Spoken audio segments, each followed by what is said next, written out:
monde, c'est Asuxan et on se retrouve pour une nouvelle critique analyse des épisodes de One Piece. On va parler de l'épisode 816, le destin de l'œil gauche, Pedro vs Baron Tamago.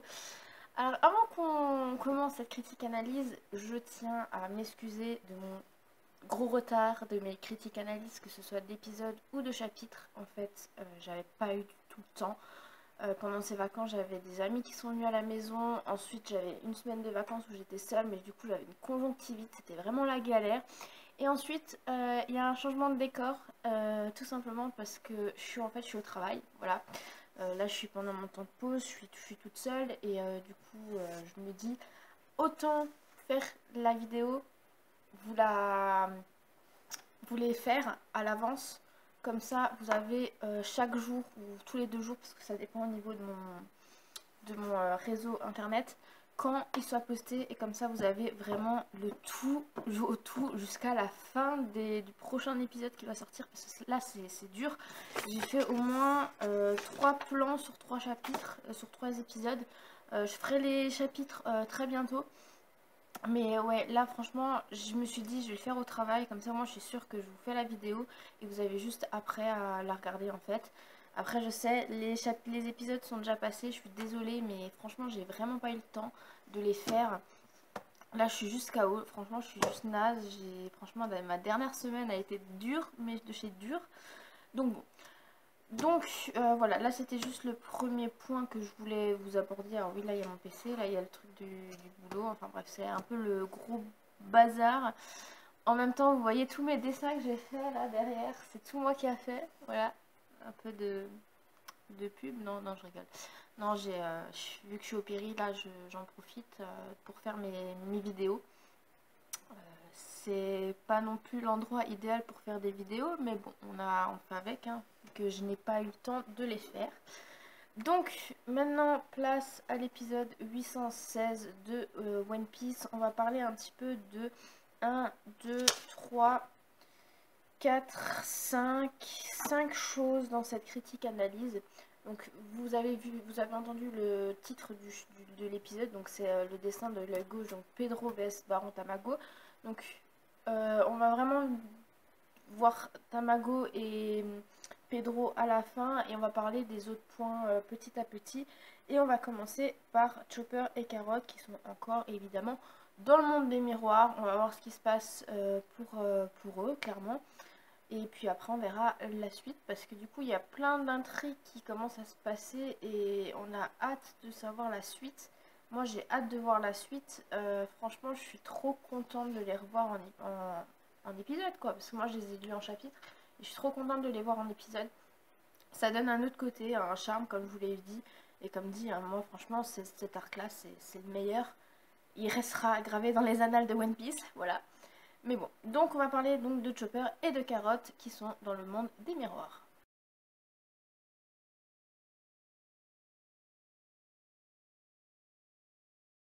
Pour leur part, tout se passe bien. Ils font les miroirs de fond en comble pour retrouver Sanji et ils font carrément peur aux gens qui sont derrière les miroirs.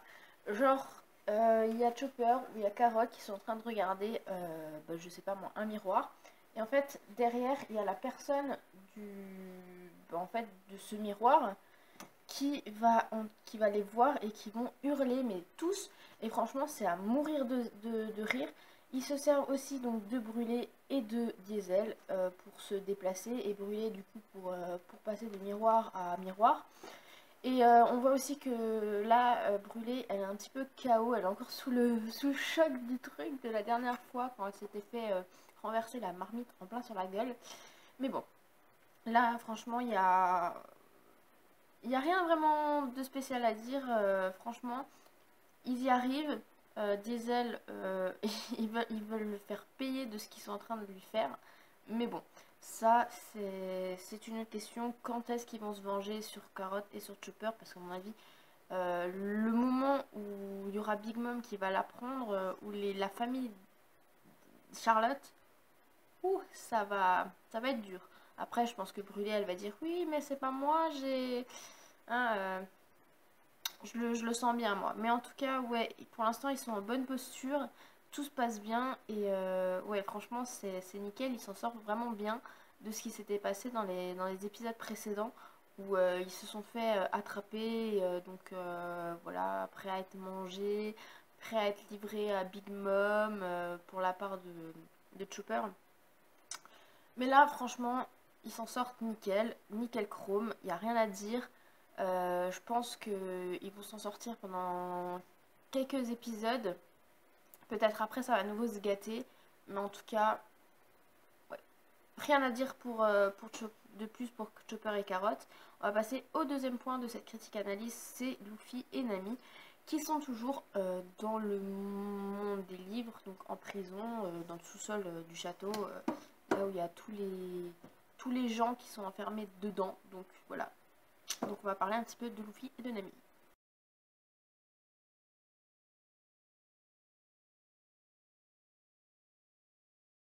Luffy ne tient juste pas du tout en place. Il se débat comme il peut pour pouvoir s'échapper au point de vouloir s'arracher les bras. On voit Nami qui est choquée, qui lui dit d'arrêter parce qu'elle veut pas qu'il s'arrache les bras. Et même s'il échoue, Luffy, il continue, il veut. On voit carrément la pression en fait des bras en fait commencer à se je sais pas comment vous dire, mais que c'est comme un fil en fait que vous commencez à étirer et en fait le fil il commence en fait à se couper en fait, à se déchirer et après à se casser. Et c'est exactement ce qui est en train de se passer avec les membres de Luffy. C'est juste horrible. Enfin, j'ai pas envie de voir en fait les bras de Luffy s'arracher quoi. Je veux dire, ça va être horrible si c'est le cas. Et après, comment il va faire pour combattre et tout, c'est une très bonne question. Mais en tout cas, ouais, là, Luffy, il est vraiment tête en l'air. Et Nami qui lui dit, mais arrête, tu vas t'arracher les bras et tout. Elle commence à paniquer, mais un truc de fou. Mais bon, hein, vous connaissez Luffy. Luffy est vraiment déterminé quand il veut quelque chose. Et il faut que ce soit comme ça, parce que sinon, ça va pas, quoi. Donc bon. On va maintenant passer au troisième point de cette critique analyse. C'est tout simplement le retour de Reiju. Voilà, qu'est-ce qui s'est passé avec Reiju? Parce que la dernière fois, on l'a vu ramper là dans les couloirs, errer dans les couloirs avec sa cuisse en sang. Donc maintenant, on va voir un petit peu ce qui s'est passé plus en détail donc dans ce troisième point de cette critique analyse.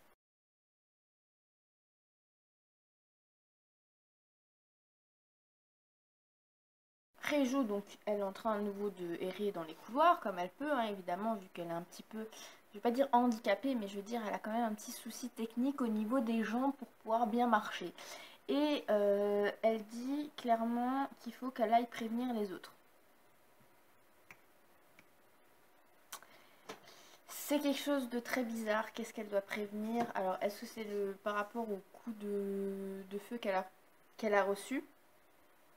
Qui est cette personne qui lui a donné un coup de feu? Pour l'instant c'est encore flou, mais en tout cas on voit Pudding qui arrive et qui en fait qui la voit et elle est choquée en fait de la voir dans cet état. Donc je pense que Pudding va aider Reiju. Mais ouais, là il y a des questions qui commencent à se poser. Pourquoi Reiju doit prévenir les autres? Donc je pense que les autres ça doit être Levi Smoke et Sanji quoi, enfin sa famille quoi. Parce que je vois pas l'intérêt de prévenir la famille Big Mom. Alors que ça se passe sur le territoire de Big Mom. Donc à mon avis ça va être la Levi Smoke qu'elle va devoir prévenir. Parce que je vois pas l'intérêt ouais, de prévenir la famille Charlotte. Alors qu'en fait c'est leur territoire. Mais bon. Donc du coup ben ouais. Qu'est-ce qu'elle doit prévenir? Qu'est-ce qui s'est passé? Est-ce que c'est un traître dans la famille? Est-ce que c'est quelqu'un qui est arrivé? Ou alors ouais, est-ce que c'est quelqu'un qui est arrivé qui veut foutre la merde dans le mariage et du coup elle doit prévenir tout le monde? C'est vraiment des questions qu'on peut se poser, c'est deux solutions, donc à voir par la suite, mais en tout cas, ouais, Reiju là, elle n'est pas encore en très bonne santé. Je pense que Pudding va l'aider et elle va se remettre bien avant le début du mariage donc de Sanji, parce que mine de rien, le mariage il commence à bien approcher, donc on verra par la suite. On va maintenant parler donc du quatrième point de cette critique analyse, c'est la confrontation entre Brooke et Big Mom, hein, dans la salle au trésor. Hein, souvenez-vous, Brooke était en train de voler les copies des Road Poneglyphs et des Poneglyphs, et du coup il y a eu Big Mom qui est arrivé et qui a foutu, enfin qui a défoncé la porte que Brooke avait verrouillée.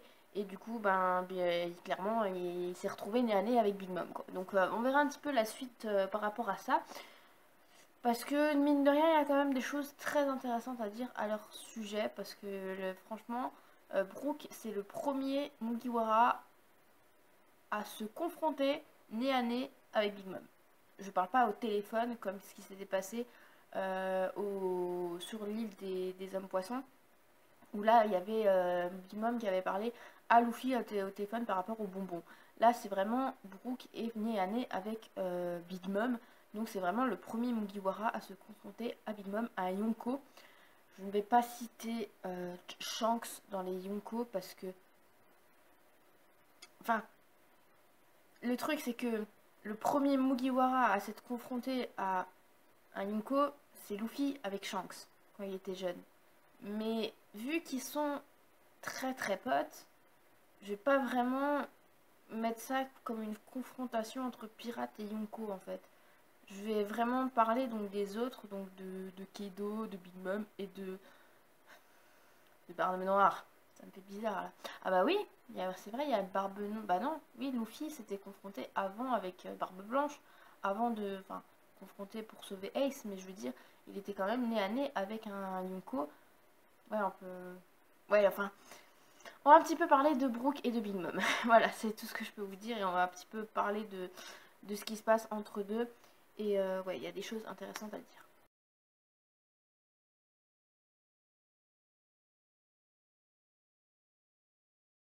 Big Mom face à face à Brooke lui demande qu'est-ce qu'il fout là. Voilà, clairement. Il demande qu'est-ce qu'il fait là, pourquoi il est là. Et Brooke, il est tellement sincère qu'il va lui dire la vérité. Je suis venu pour voler les copies des Road Poneglyphs et des Poneglyphs. Je suis là pour accomplir une mission, c'est les Poneglyphs. Je veux une copie, c'est pour ça que je suis là. Big Mom approuve vraiment sa franchise, franchement, il est là, il dit, elle lui félicite de sa franchise parce que franchement, Brooke, t'es le premier à ne pas dire de bêtises à Yunko, parce que, hein, franchement, c'est assez impressionnant de voir Brooke face à face à Big Mom, et au point que Brooke lui dit, écoute, je veux te confronter, je veux te combattre.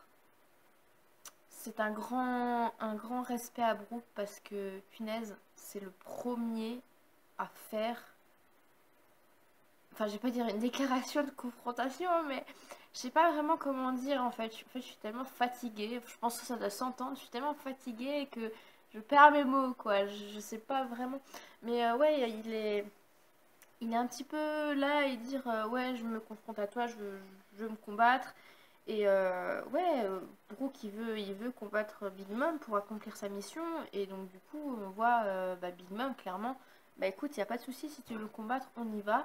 Elle invoque Prométhéeus, Zeus et Napoléon. On la voit mais genre en mode Big Boss quoi. Enfin,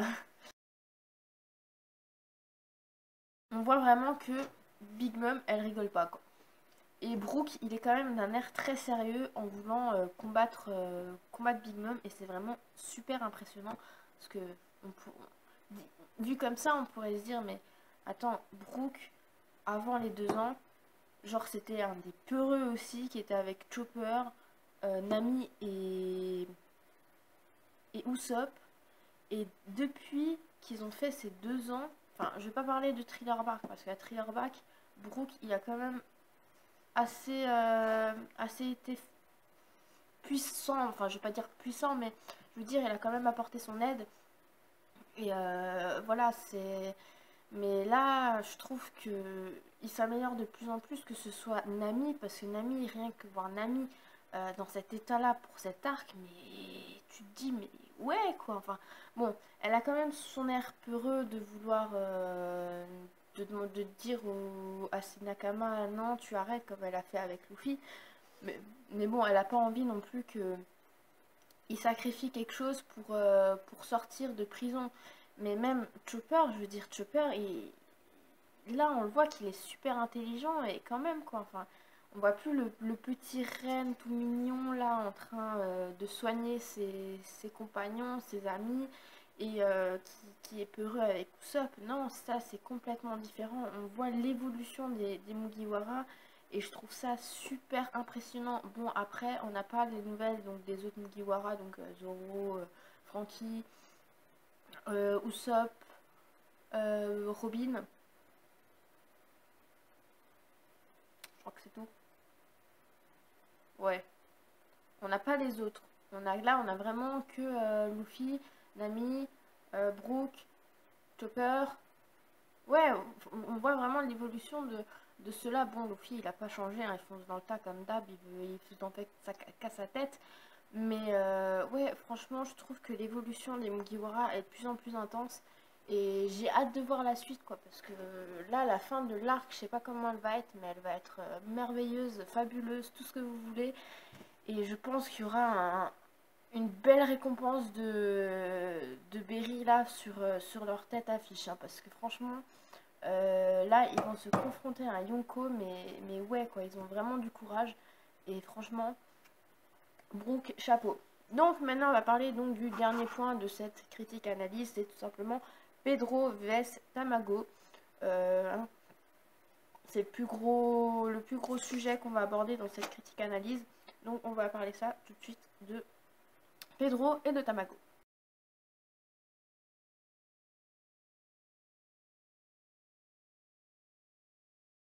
Le combat est engagé entre Pedro et Tamago. Ça y est, Pedro veut régler ses comptes pour son défunt de camarade.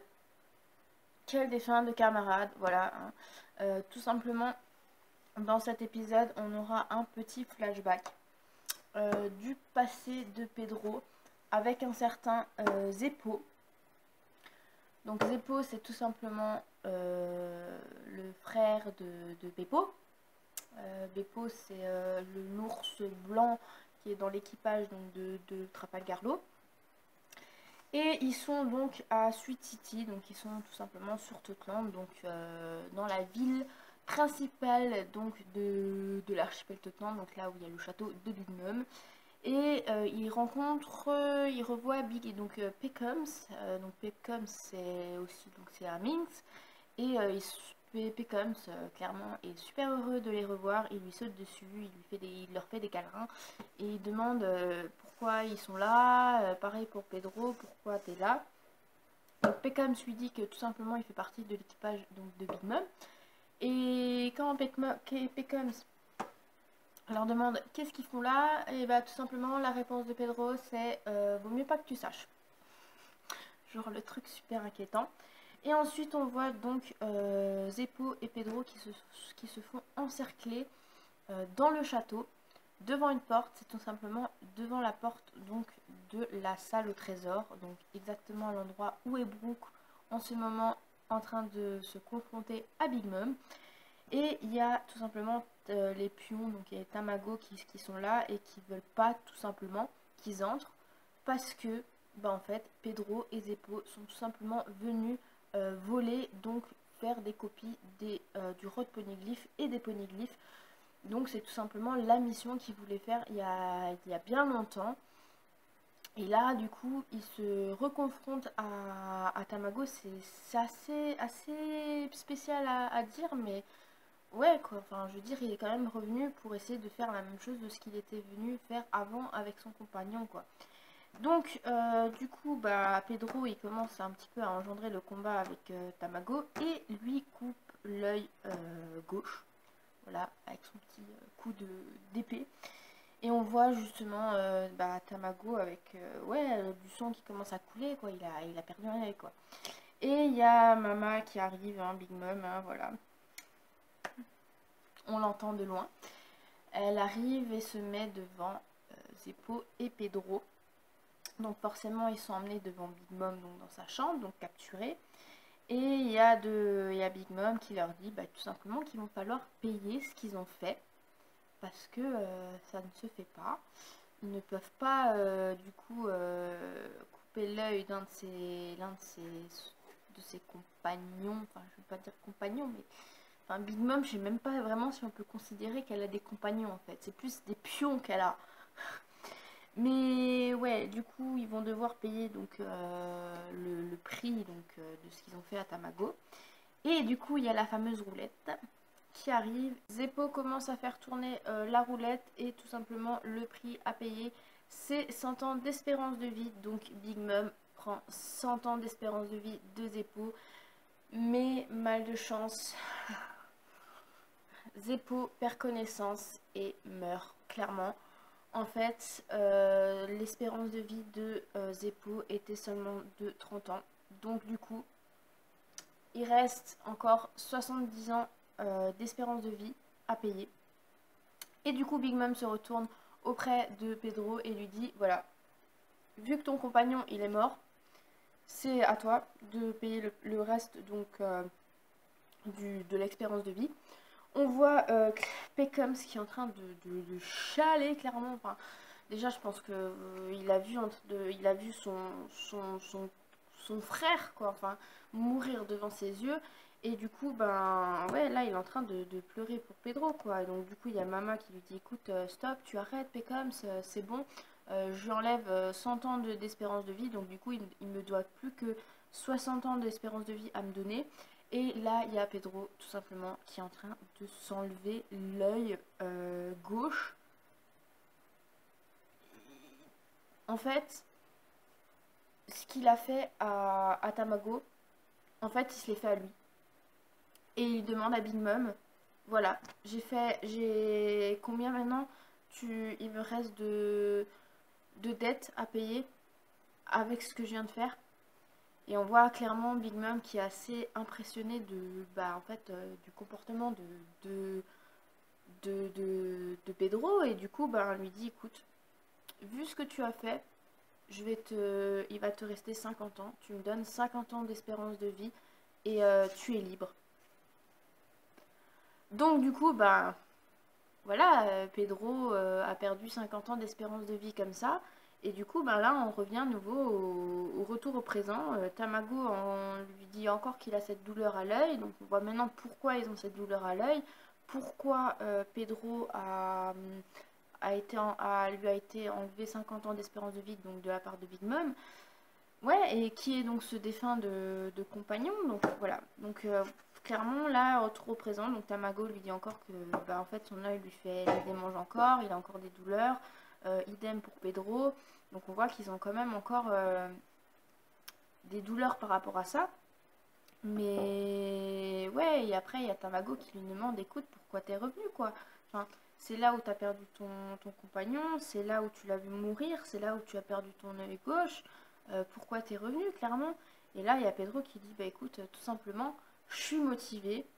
Les Mugiwara ont sauvé mon île, ils ont été là pour moi. Je dois faire tout ce qu'il faut en mon pouvoir pour les aider. Et je suis plus que déterminée, je suis motivée, je vais te battre. Et c'est la fin de cet épisode. Épisode 817, le nom c'est Cigarette humide, la nuit avant le mariage de Sanji. Du Sanji et du Sanji. J'ai trop hâte, franchement, voilà. Enfin, je l'ai déjà vu, j'ai déjà fait la critique analyse. Je pense que tout de suite après cette critique analyse, enfin après cette montage de vidéo, je vais vous faire la suite. Ou alors cet après-midi, parce que là du coup je sais pas si j'ai encore le temps. Parce que il va être bientôt 10h et du coup à 10h il y a les enfants qui sortent et du coup ils sont juste derrière, donc je vais peut-être pas vous faire la vidéo. Mais je vais voir comment je vais faire ça. En tout cas, je vais monter la vidéo donc, de celle-là. Et comme ça, je vais pouvoir la mettre en ligne. Vous pouvez la regarder. Enfin, voilà. Mais ouais, franchement, épisode prochain, donc du Sanji. On va voir ce qui se passe avec Sanji dans le prochain épisode. Et puis, j'ai trop hâte. Enfin, voilà. Du coup, mes amis, j'espère que cette critique analyse de cet épisode 816 de One Piece vous aura plu. N'hésitez pas à l'aimer, la partager, à vous abonner.